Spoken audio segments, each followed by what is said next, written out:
ఉమ్మడి పాలమూరు జిల్లాను 50 ఏళ్లు పరిపాలించిన కాంగ్రెస్ పార్టీ 10 ఏళ్లు అధికారంలో ఉన్న బీఆర్ఎస్ పార్టీలు అన్యాయం చేశాయని కేంద్ర మంత్రి కిషన్ రెడ్డి ఆరోపించారు.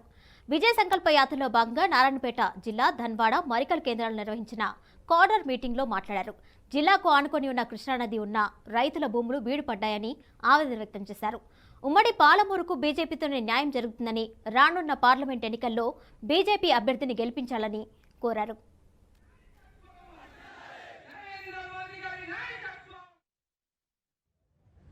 నిన్నటి నుంచి మన యొక్క పాలమూరు ఉమ్మడి జిల్లాలో యాత్ర ప్రారంభమైంది. నిన్న కృష్ణా నదిలో పూజ చేసి కృష్ణమ్మ తల్లి ఆశీస్సులు తీసుకొని యాత్ర ప్రారంభించాం.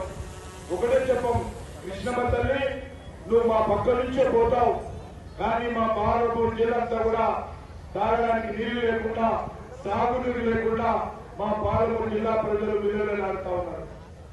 కాంగ్రెస్ పార్టీ 50 సంవత్సరాలు 60 సంవత్సరాలు పరిపాలించింది.